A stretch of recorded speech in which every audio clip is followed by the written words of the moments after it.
हमारे देश में सिर्फ और सिर्फ मारकाट के नारे लगाए जाएंगे? क्या हमारे देश में सिर्फ और सिर्फ अब मारकाट की आवाजें सुनाई देंगी? क्या सिर्फ और सिर्फ हमारे देश को इसलिए आजादी लाखों लोगों ने अपनी जान गंवा कर दिलाई थी कि हमारे देश में आज ये माहौल हो जाए? दोस्तों, आज लोगों की मानसिकता वो हो गई है कि ना वो किसी कोर्ट को मानते हैं, ना किसी सुप्रीम कोर्ट को मानते हैं, ना किसी संविधान को मानते हैं, ना किसी कानून को मानते हैं। अगर मानते हैं तो सिर्फ और सिर्फ अपने हिंदुत्व को। जी हाँ, हिंदुत्व के आगे सारे सुप्रीम कोर्ट धरे के धरे रह गए हैं, सारे कोर्ट कानून कचहरी सब धरे के धरे रह गए हैं। और ये हम नहीं, ये भोपाल में जो घटना घटित हुई है वो बयां कर रही है। आए दिन जब से ये नुपुर शर्मा का मामला शुरू हुआ है तब से कई ऐसे बयान हमारे सामने आते रहे हैं जिसने दिल को झकझोर दिया है, जिसने कई बार ये सवाल खड़े कर दिए कि क्या आजादी हमें ये वक्त देखने के लिए मिली थी? क्या आज हमें आपस में लड़ने के लिए उस वक्त आजादी दिलाई गई थी? अगर आजादी का मतलब ये होता है तो हम गुलाम ही अच्छे थे। कम से कम उस वक्त हम लोगों में एकता तो थी, कम से कम एक दूसरे के दुख में हम एक दूसरे के साथ तो खड़े थे। लेकिन आज एक दूसरे का खून कत्ल करने के लिए खड़े हैं, सरेआम लोगों को काटने के आह्वान करे जा रहे हैं। आज ये देश का माहौल हो गया है और इसमें एक भी शब्द हमारा नहीं है, ये खुद उन लोगों का शब्द है जो लोग देश में अमन और शांति को भंग करना चाहते हैं। दोस्तों, राजस्थान के उदयपुर में कन्हैया लाल की हत्या के बाद से ही यानी 29 जून से 1 जुलाई के बीच में काफी दक्षिणपंथी समूहों द्वारा घटना के विरोध में देश भर में रैलियां निकाली गई और उसमें इस तरह के भड़काऊ नारे लगाए गए और धमकियां दी गई हिंसा की कि सुनकर ही रूह कांप जाएगी। मध्य प्रदेश में भी करीब 100 प्रदर्शन और रैलियों का आयोजन हुआ, जिनके संबंध में विश्व हिंदू परिषद और केंद्रीय समिति ने 29 और 30 जून को अपने सदस्यों से उदयपुर हत्याकांड के खिलाफ राज्यव्यापी प्रदर्शन आयोजित करते हुए कहा था, एक एडवाइजरी जारी की थी। मध्य प्रदेश के मालवा क्षेत्र में विश्व हिंदू परिषद के प्रचार प्रमुख कुंदन चंद्रावर ने कहा था कि विहिप ने अपनी इकाइयों से भारत के राष्ट्रपति को ज्ञापन भेजने के लिए भी कहा है। 2 पृष्ठ यानी 2 पन्नों के ज्ञापन में विश्व हिंदू परिषद ने राजस्थान की कांग्रेस के नेतृत्व वाली सरकार को कन्हैया लाल की हत्या के लिए दोषी ठहराया और उनके परिवार को 5 करोड़ रुपए का मुआवजा दिए जाने की मांग की और साथ ही मामले की सीबीआई जांच और राजस्थान सरकार को बर्खास्त कर राष्ट्रपति शासन लगाने की मांग की। दोस्तों, कन्हैया लाल के साथ जो भी हुआ, चाहे उमेश कोले के साथ जो हुआ, उसकी घनघोर हर उस शब्द में हम सभी निंदा करते हैं जो भी जायज है, लेकिन हम किसी दूसरे को गलत ठहराने के लिए खुद गलत का रास्ता इख्तियार नहीं कर सकते। दोस्तों, पानी से आग को बुझाया जाता है, ना कि आग से आग को बुझाया जाता है। अगर आप आग से आग को बुझाने की कोशिश करेंगे तो और ज्यादा आग भड़केगी, ना कि वो कम होगी। और यही काम इस वक्त बजरंग दल और विश्व हिंदू परिषद के लोग कर रहे हैं। ये उसी हिंसा का आह्वान कर रहे हैं जिस हिंसा की देश के साथ साथ विदेशों में निंदा की जा रही है, उसी हिंसा का आह्वान खुलेआम कर रहे हैं। दोस्तों, विश्व हिंदू परिषद और बजरंग दल के सदस्यों ने स्थानीय दक्षिणपंथी समूहों के सहयोग से राज्य भर में संयुक्त प्रदर्शन किया। उन्होंने आतंकवादियों हरे कपड़े पहने हुए और सिर पर टोपी लगाए हुए और राजस्थान के मुख्यमंत्री अशोक गहलोत के पुतले तक जला दिए। ये विरोध प्रदर्शन करने का तरीका है, सीधा सीधा एक समुदाय को टारगेट किया जा रहा है। विहिप के मध्य प्रदेश इकाई के लीगल हेड राजेश तिवारी ने कहा कि हमने राज्य भर में प्रदर्शन की, अशोक गहलोत और आतंकवादियों के पुतले जलाए और दोनों आरोपियों के खिलाफ कठोर कार्रवाई की मांग करते हुए जिले के अधिकारियों को ज्ञापन भी सौंपे हैं। तिवारी ने जोर देकर कहा कि ये प्रदर्शन शांतिपूर्ण थे और केवल हत्या की निंदा करने के लिए आयोजित किए गए थे। हालांकि विहिप और बजरंग दल के नेतृत्व में हुए विभिन्न प्रदर्शनों के वीडियो तिवारी के दावों के विपरीत जिस तरीके की ये बयानबाजी कर रहे हैं कि बिल्कुल शांतिपूर्ण प्रदर्शन था, लेकिन जो तस्वीरें इनके प्रदर्शन से सामने आई वो बिल्कुल उल्टा थी, यानी सीधा सीधा खुलेआम हिंसा का आह्वान किया गया और एक धर्म विशेष के खिलाफ नारेबाजी की गई, लेकिन ये इसे शांतिपूर्ण प्रदर्शन कहते हैं। अफसोस की बात है। इसके विपरीत अगर हम बात करें, रैलियां तब आयोजित की गई हैं जब कई जिलों में निकाय चुनावों के चलते धारा 144 और आदर्श आचार संहिता लागू थी। सागर जिले में विहिप और बजरंग दल के नेतृत्व में 29 जून को जिला कलेक्टर कार्यालय में जब मुल्ले काटे जाएंगे तो राम राम चिल्लाएंगे जैसे घिनौने नारे लगाए गए।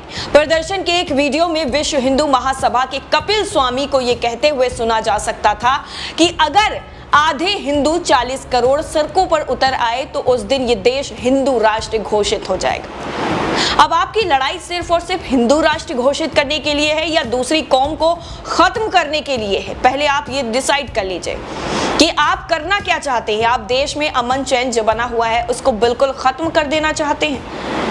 आगे उन्होंने कहा है कि सागर के हिंदू इतने कमजोर नहीं है कि वो एक हिंदू की मौत का बदला नहीं ले सकते। सागर में अगर कोई घटना होती है तो प्रदर्शन या ज्ञापन नहीं होगा, पूरा मुस्लिम समुदाय उस अपराध की कीमत चुकाएगा। ये शब्द है, खुद उनके शब्द हैं। स्वामी ने पिछले साल, आपको बता दें, 24 अक्टूबर को सागर के 3 बत्ती चौक पर भी ऐसे ही भड़काऊ नारे लगाए थे। एक लिखित शिकायत में स्थानीय लोगों ने उन पर और अन्य लोगों पर शांति भंग करने और मुसलमानों की भावनाओं को ठेस पहुंचाने के लिए भड़काऊ नारे लगाने के आरोप भी लगाए थे। कोतवाली पुलिस थाने में दर्ज शिकायत कहती है कि उन्होंने न केवल नारे लगाए बल्कि इसे सोशल मीडिया पर भी पोस्ट कर दिया। उनके हालिया सोशल मीडिया पोस्ट मुस्लिम समुदाय के खिलाफ नफरत से भरे हुए हैं।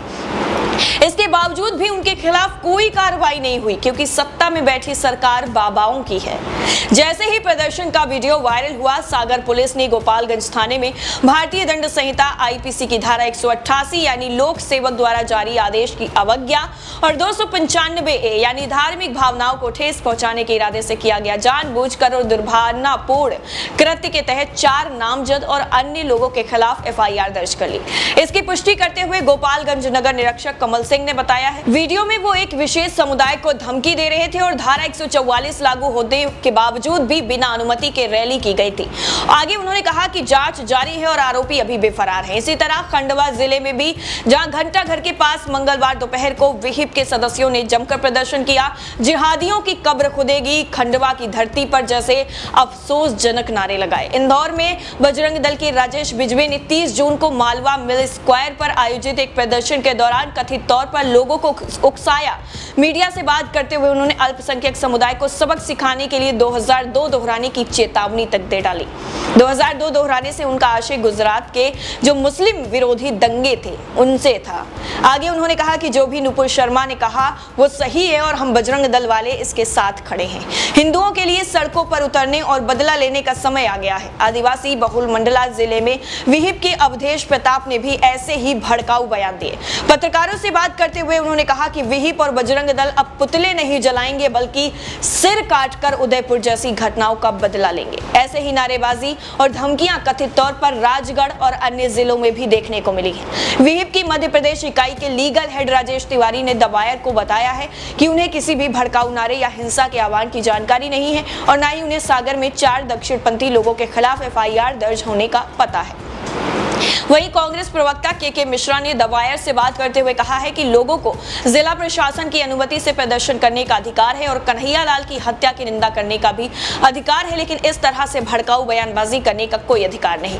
आगे उन्होंने कहा कि कांग्रेस सरकार भी इसकी जमकर निंदा करती है और राजस्थान सरकार दोषियों को सजा दिलाने के लिए सभी जरूरी कदम उठा रही है, लेकिन विरोध की आड़ में एक समुदाय के खिलाफ जहर उगलना और उसे धमकाना बिल्कुल भी सही नहीं। ऐसे लोगों के खिलाफ जिला प्रशासन को कार्रवाई करनी चाहिए। उन्होंने यह भी कहा है कि भाजपा शासित राज्यों में मध्य प्रदेश में प्रदर्शनों की तीव्रता सबसे अधिक रही क्योंकि राज्य में चुनावी माहौल है।